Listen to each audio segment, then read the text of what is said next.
You ran after me just to return money you could have kept.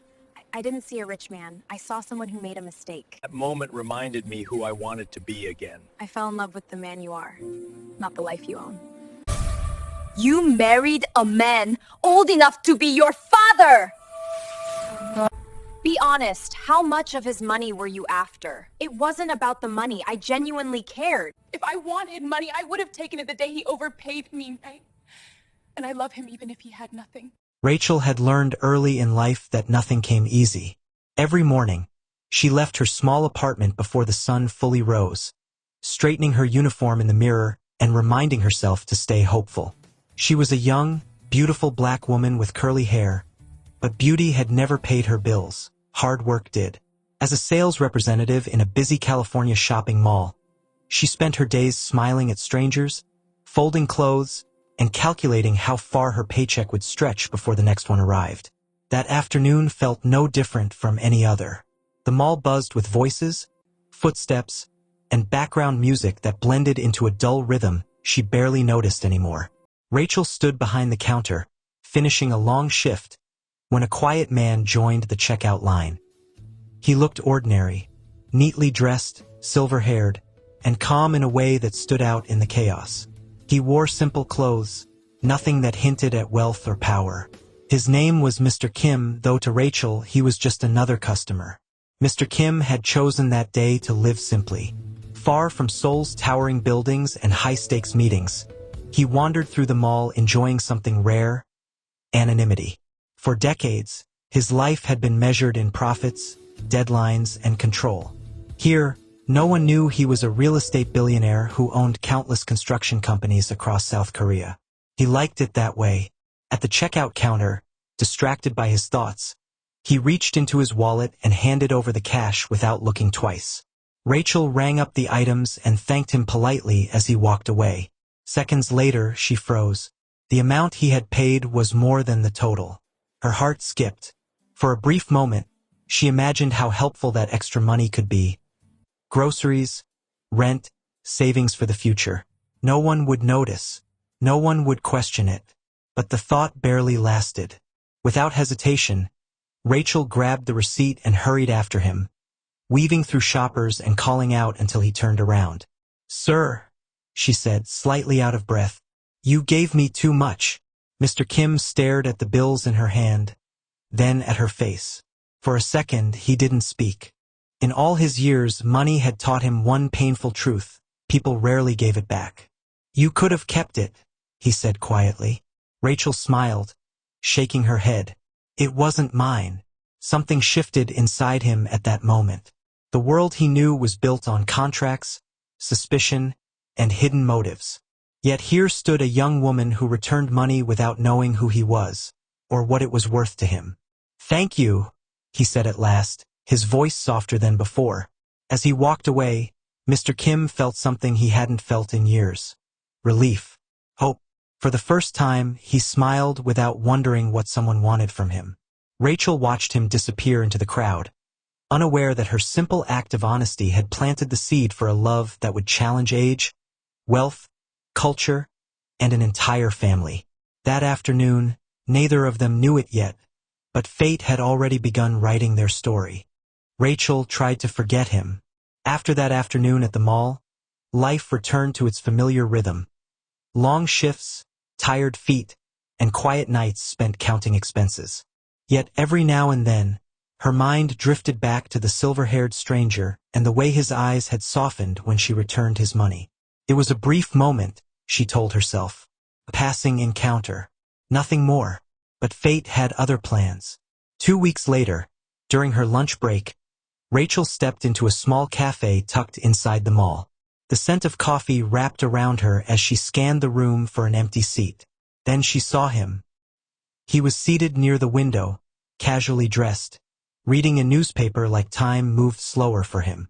When their eyes met, recognition flickered instantly. "You," he said, standing up slightly surprised. "The young woman from the store." Racheal laughed softly. "I was hoping you remembered me." "I don't forget people like you," he replied. They sat together, the conversation unfolding naturally, simple, unguarded. He told her his name was Mr. Kim. Nothing more. No titles. No status. She told him about her job, her dreams, and how she wanted a life built on honesty, not shortcuts. He listened intently, as if her words mattered more than any business deal he had ever signed.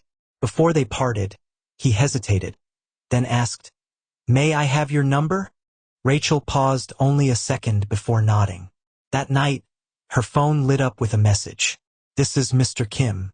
I hope your evening is peaceful." From there, everything changed.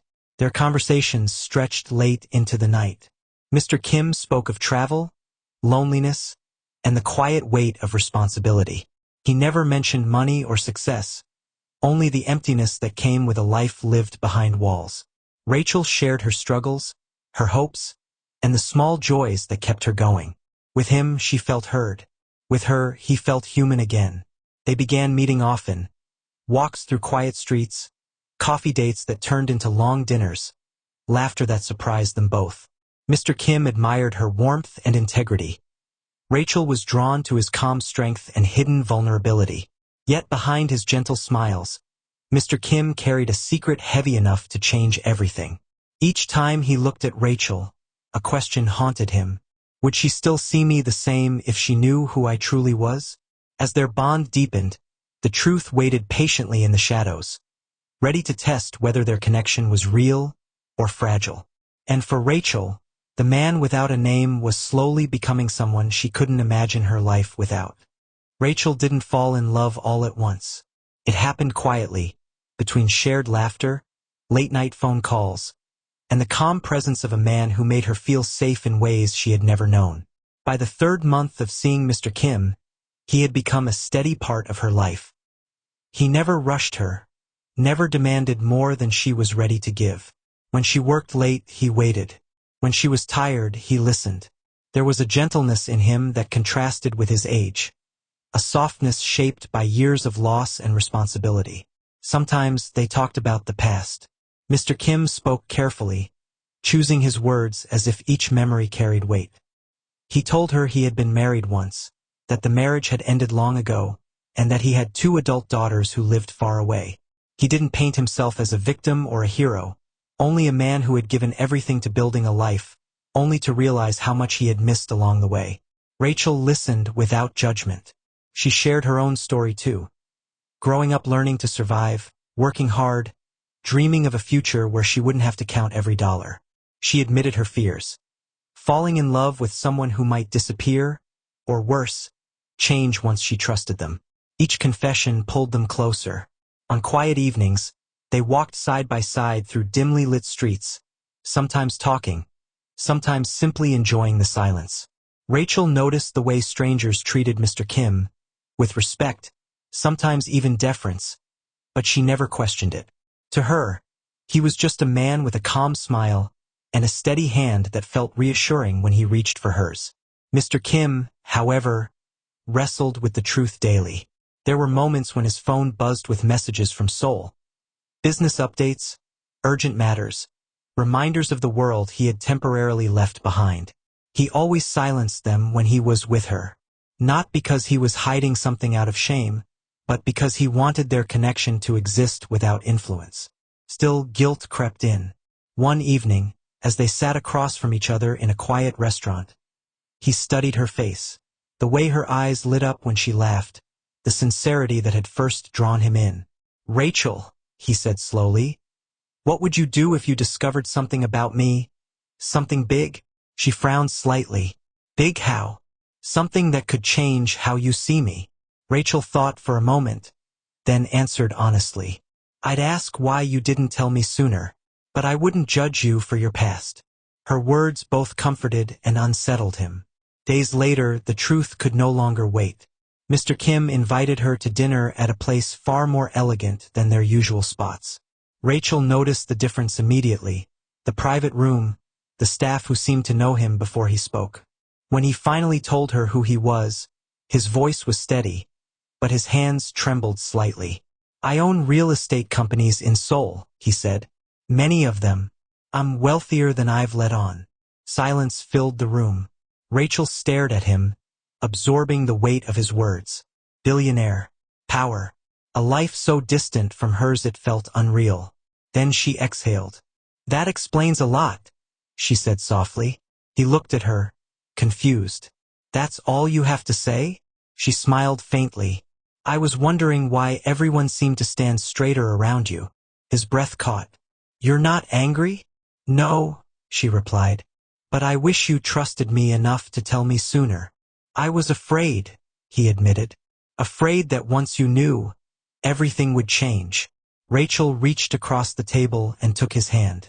I fell in love with the man who listens to me, the man who laughs with me, not the one with money. That night, something inside Mr. Kim finally broke free. The fear that love was always conditional. And for Racheal, knowing the truth only deepened her feelings. She wasn't dazzled by wealth. She was moved by the vulnerability it took for him to reveal it. Neither of them realized it yet, but love, built before the truth, was about to face its greatest test. After the truth came out, nothing between them ended, but everything deepened. Mr. Kim no longer held parts of himself back. He spoke openly about his world in Seoul, the construction sites that shaped skylines, the responsibility of leading thousands of employees, the loneliness that came with power. Racheal listened, not with awe, but with concern, asking about his health, his stress, and whether he ever rested. That was when he knew. She cared for the man behind the empire. Their relationship became quieter, more intentional. Mr. Kim began planning his visits carefully, flying back and forth between California and Seoul, refusing to let distance weaken what they had built. Racheal, in turn, learned to navigate a love that demanded patience and strength. She faced curious stares, whispered judgments about their age difference, and questions she never asked for, but she stood firm. One evening, Mr. Kim invited her to the coast. The ocean stretched endlessly before them, the sky painted in soft hues of gold and blue. They walked slowly along the shoreline, the sound of waves filling the spaces between their thoughts. I never planned to love again, he said, stopping suddenly. After my divorce, I convinced myself that my heart was finished. Racheal turned to him, sensing the weight in his voice. But you reminded me, he continued, that life doesn't end because we grow older. It only ends when we stop choosing love. He reached into his pocket and knelt in the sand. Racheal gasped. I can't promise you an easy life, Mr. Kim said, his silver hair catching the light. People will judge us. My family may not understand. But I promise you honesty, respect, and a love that will never treat you like an accessory. Tears filled her eyes. Racheal, he said softly, will you marry me? For a moment the world seemed to hold its breath. Yes, she whispered. Yes, I will. Their wedding was intimate and quiet, by choice, not secrecy. No grand headlines. No spectacle. Just two people choosing each other despite the noise of the world. Yet even in its simplicity, resistance was already forming in places Racheal couldn't yet see. Because while Mr. Kim had found peace, his daughters, Ji-yeon and Soo-min, were hearing the news for the first time, and they were not celebrating.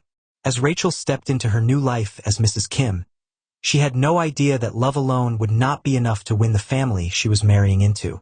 The real challenge was just beginning. The news of the marriage reached Seoul faster than Racheal expected. Ji-yeon heard it first, from a relative who spoke in hushed tones, as if sharing a scandal.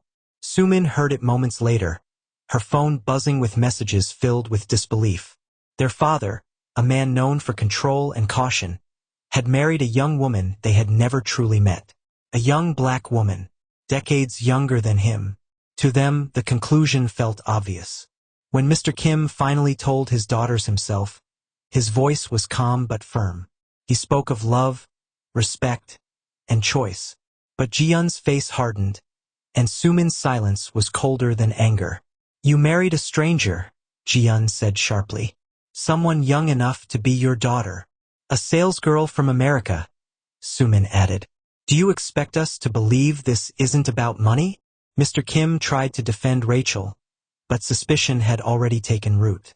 Weeks later, Racheal arrived in Seoul for the first time as Mr. Kim's wife.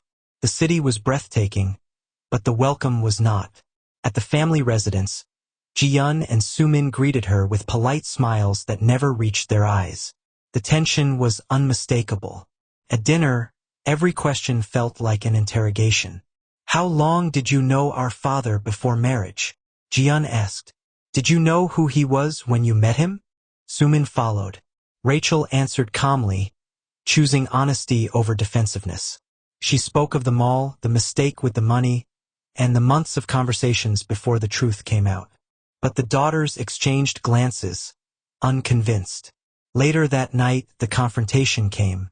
"You married an old man," Ji-yeon said bluntly. "Our father. And now you live in luxury," Soo-min added. "Tell us, what did it cost you?" The words cut deeper than Racheal expected. Her chest tightened, but she refused to raise her voice. "I married your father because he treated me with dignity when I had nothing," she said steadily. "Not because of his wealth." Yeon scoffed. "That's what they all say." Racheal realized then that no explanation would be enough. Not yet. Alone that night, she wondered if love could survive under the weight of so much doubt. She had chosen Mr. Kim without hesitation, but his world was proving harder to enter than she had imagined. And as Ji-yeon and Soo-min watched from the shadows, their minds already made up, one thing was clear. Racheal would have to fight not just for her marriage, but for the right to be seen. Seoul no longer felt grand to Racheal. The towering buildings and elegant rooms of the Kim residence only reminded her how small she was in a world built long before her arrival. Every morning, she moved carefully, choosing her words, watching her steps, aware that every action was being measured by Ji-yeon and Soo-min. Whispers followed her presence. Staff members were polite but distant. Family friends looked at her with curiosity masked as courtesy. And the daughters, always watching, rarely missed a chance to remind her that she didn't belong. One afternoon, the tension finally exploded. Ji-yeon confronted her in the living room, her composure sharp and unyielding. Soo-min stood nearby, arms crossed, eyes filled with doubt. "Tell us the truth," Ji-yeon said. "How long did you plan this?" Racheal's heart pounded. "Plan what?" "Our father," Soo-min snapped.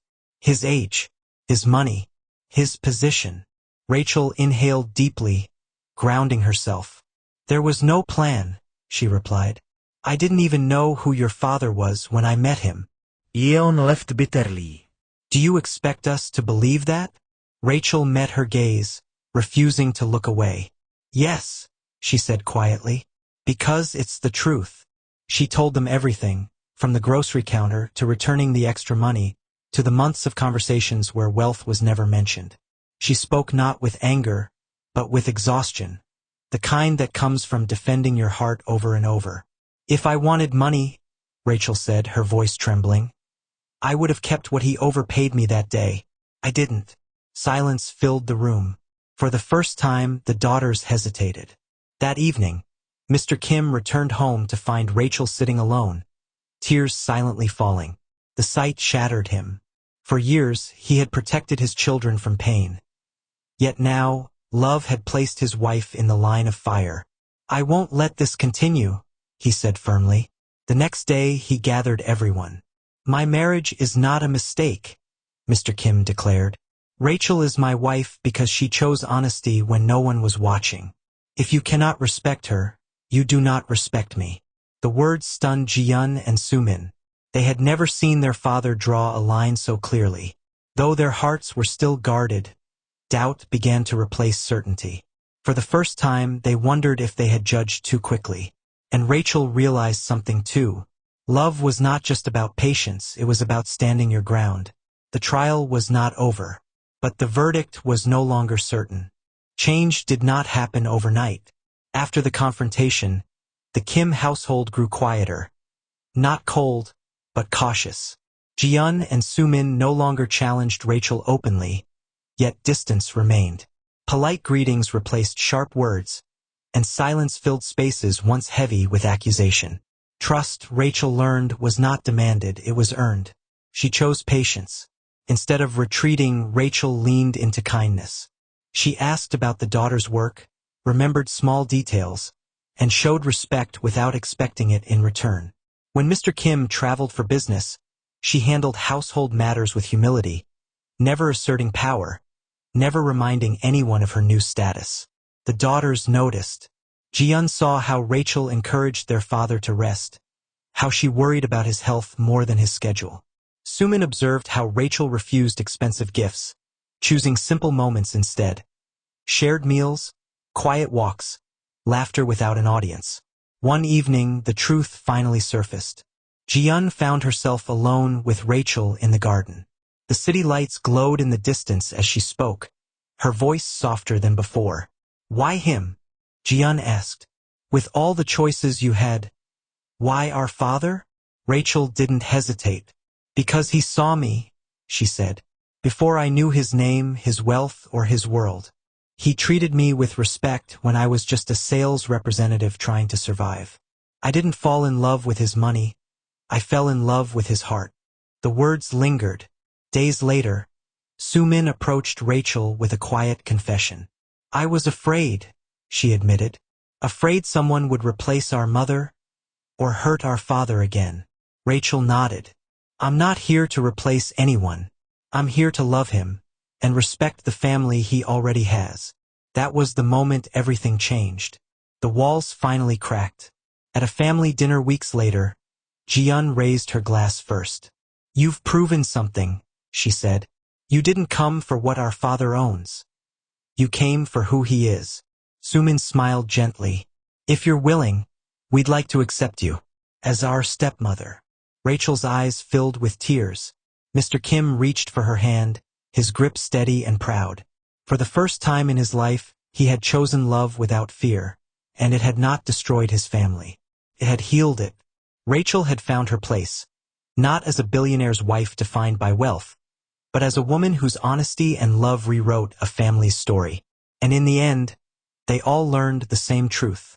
True love cannot be bought. Thanks for watching Folktales by Queen Dora.